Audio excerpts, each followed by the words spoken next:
Okay, so if you're trying to get a handle on this whole new world of the flexible workforce, it feels like there's just so much information flying around.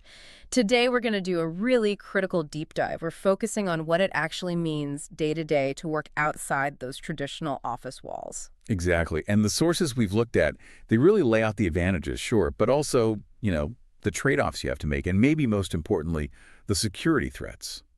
These aren't small things. They fundamentally change how companies and, frankly, how individuals have to operate. Right. So the mission for this deep dive is pretty clear. We want to arm you with more than just a list of pros and cons. We're aiming for specific strategic insights. Because the real tension here, it seems, is that remote work gives you all this amazing freedom, this autonomy, but it kind of dismantles that traditional company control, especially around cybersecurity. And that means HR, well, they got to completely rethink their role, haven't they? They absolutely have. And what's really fascinating is how this whole shift was basically enabled by huge leaps in IT, in information technology. HR isn't just about, processing paperwork anymore. Now they're deeply involved in performance metrics, making sure goals align, managing risk when people are scattered everywhere. They have sort of become the strategic guardians of this distributed company culture. Okay, yeah, let's unpack that. Maybe we start with the really compelling stuff, the irresistible upside. Because this move to flexibility, it's not just a nice little perk anymore, is it? It feels like a massive driver for employee satisfaction, for keeping people around. Oh, absolutely. And the core element, I think, is control. It's not just about getting flexible hours, like, oh, I can start at 10 instead of 9. It's about genuine ownership over your schedule, over when you're most productive. As long as you hit your deadlines, you're essentially empowered to fit work around your life, not the other way around. That feeling of self-management, that's a primary driver of satisfaction. And the money aspect, we can't just brush past that. The financial impact on the employee. Our sources actually put numbers on it. For like an average worker in a big US city, the yearly savings on just commuting gas, public transport, whatever, plus lunches out, maybe even work clothes, it can add up to 5, maybe 8% of their gross salary. Wow. That's a real measurable financial boost. And you can see how that would directly link to better retention rates. Yeah, that's a staggering kind of hidden pay increase, isn't it? And beyond the money, the productivity side is substantial. Think about it. Yeah. When you take away the constant office chatter, the random meetings that pop up, people walking by your desk, workers can actually get into that deeper focus. They can achieve that state of, deep work people talk about. Okay, but hold on. If they have that much freedom, how do managers make sure it doesn't just turn into, long lunch breaks and afternoon naps? Right, good question. That's where that strategic pivot we mentioned comes in. Managers have to shift their mindset. They stop monitoring time and seat and start focusing purely on the deliverables, on what's actually getting done. They use these effective continuous performance management strategies, basically tying individual tasks really clearly to the company's goals. So it's all about output, not just being present. Okay, yeah, that reframing makes a lot of sense. Moving past just output, let's talk about health and well-being. That seems like a huge factor too, especially when you suddenly get that commuting time back. Exactly. That reclaimed time, maybe an hour or two a day, often lets people build exercise into the routine, so better physical health. And then there's the obvious health benefit nobody talks about much. You're just not exposed to as many sick colleagues. Fewer colds, less flu going around. That means fewer sick days for the whole company. The ROI on just reducing illness can be pretty huge. Yeah, and that feeds right into that work-life balance everyone's chasing. Just being able to handle personal stuff, picking up the kids, running a quick errand. Maybe, like you said, throwing in laundry without the stress of having to be rigidly in an office from 9 to 5. That's powerful stuff. It seems like it would really lower burnout and build loyalty over the long term. Definitely. And if you zoom out even further, look at the bigger picture, society-wise, the environmental footprint shrinks. I mean, really noticeably. You're talking millions fewer car journeys every single day. That cuts down traffic congestion, slashes carbon emissions. It's a pretty comprehensive package of advantages when you look at it all together. Yeah. Okay, so for all those amazing upsides, we do need that reality check now. The trade-offs are real, and they absolutely require careful management, real strategy, that freedom that remote work gives the individual. It often brings personal challenges that, frankly, need structure to overcome. So what's the biggest hurdle then? When you go from that structured office to the kind of fluid home environment, what stops people from being productive? I'd say it's the constant presence of personal distractions. You might be trying to focus on something complex, but family needs, the reminder of chores piling up, maybe just the noise level, It can constantly pull your attention away. And for workers who really depend on that external structure, or maybe need more direct supervision to stay on task, working from home can be incredibly difficult. It demands a whole different level of self-discipline. Oh, yeah, we've all been there, right? Trying to sound super professional on a video call while you're secretly hitting the mute button because the dog's barking or someone's at the door. Exactly. And that lack of immediate external accountability can slide right into the next big issue, motivation.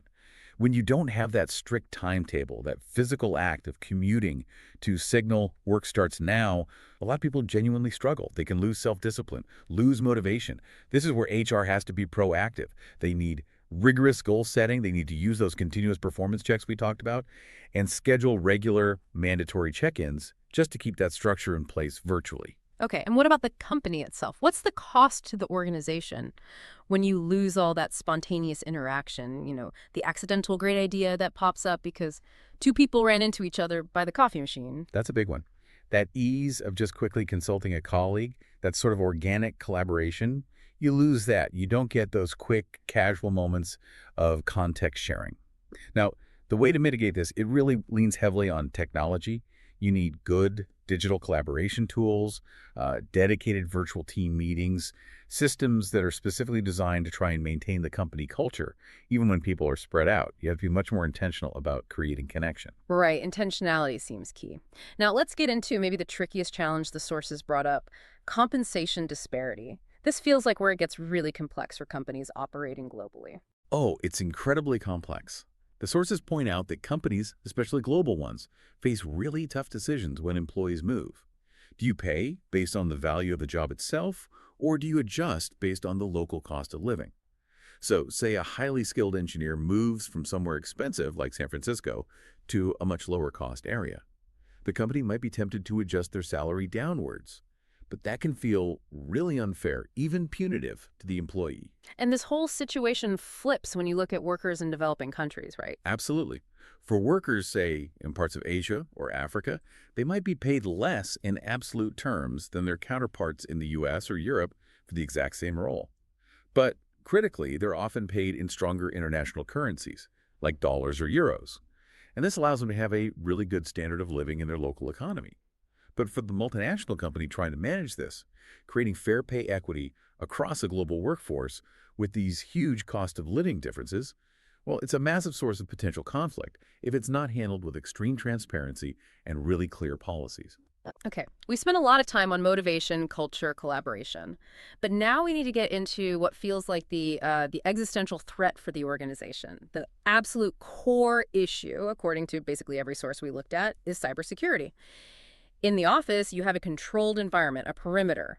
Outside the office, that perimeter just breaks down completely. That's exactly the phrase, the perimeter defense breakdown. When you've got potentially hundreds, maybe thousands of workers operating from home networks, coffee shops, whatever, networks that aren't secured by the company, protecting company data and devices becomes exponentially harder.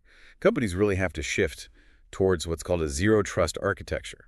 Basically, assume anything trying to connect to your network is suspicious until it proves otherwise. So what are the specific risks that make the zero-trust approach so vital when people are remote? Well, the first one, and honestly still the most successful attack method, is phishing. This is that social engineering trick, right? Where attackers try to dupe people into opening dodgy emails or clicking malicious links to steal sensitive info logins, credit cards, you name it. Remote workers may be feeling a bit disconnected from immediate IT support. They can be particularly vulnerable because the attackers prey on that trust and sometimes isolation. It always amazes me that people still fall for those. Well, the attacks are getting incredibly sophisticated, often highly personalized now. But the second big risk is maybe more obvious, but people ignore it all the time. Unsecured networks. Using that free public Wi-Fi at the airport or library, or even just having a poorly set up home network, it opens up serious security holes. It can allow attackers to eavesdrop or even intercept corporate data if it's not encrypted. You absolutely need a reliable VPN and a virtual private network for any sensitive work outside a trusted network. And then there's something maybe simpler but potentially just as dangerous, just sharing your work computer. That's right. If your kids, your partner, your roommate uses your work laptop, even for a minute, you've just introduced a major risk. That device holds sensitive company data, maybe access credentials, proprietary software. It's just an unacceptable security exposure that HR policies now have to directly address, often integrating it into performance expectations. Okay, so given this huge shift in where the responsibility lies, what's the action plan? What are the absolute must-do safety tips that the sources say every single remote worker needs to follow? First and foremost, we have to be almost militant about updates. Keep everything updated. Cyber criminals actively exploit the fact that people get lazy about patching software. They look for known weaknesses in operating systems and applications. The latest versions usually fix these known flaws, so regular updates for all programs and the OS itself. It's just non-negotiable. And for phishing specifically, beyond just being generally suspicious. Yeah, be proactive. Use email address lookup tools or verification services before you interact with a suspicious email.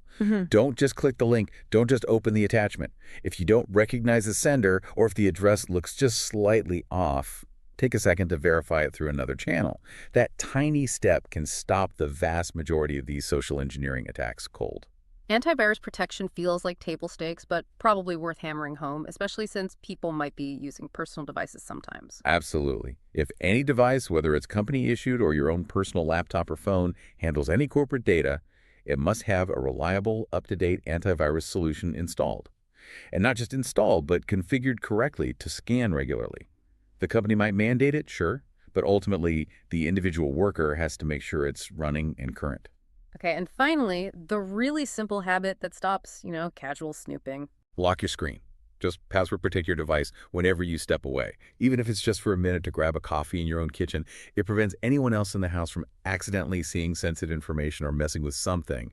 And on the network side, at home, make sure your Wi-Fi is properly secured with strong encryption, like WPA3 if possible. That stops outsiders from easily listening in on your internet traffic. So if we kind of pull all these threads together, you see that HR is no longer just this supportive transactional department. They've become the strategic engine driving remote work success. Their focus has shifted heavily to performance, to managing risk through things like safety training, and crucially, to maintaining engagement when everyone's spread out.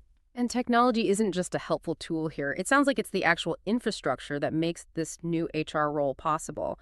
What kinds of tech solutions are companies really relying on now? Yeah, the tech is fundamental. A big emphasis is on getting continuous visibility into work without resorting to creepy micromanagement. And they achieve this using modern performance management software.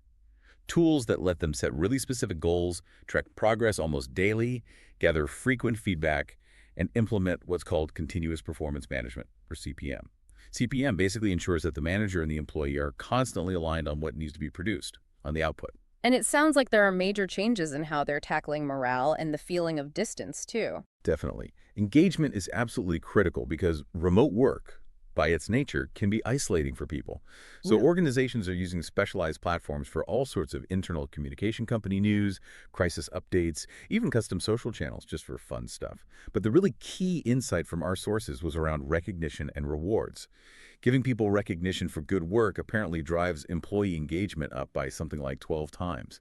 So dedicated recognition platforms become really important for maintaining that company culture and boosting morale when you don't have those spontaneous pats on the back in the hallway.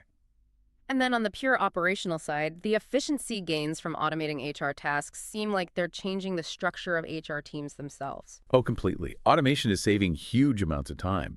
For instance, setting up automated workflows and reminders for onboarding new hires. That can cut the time that whole process takes by up to 60%.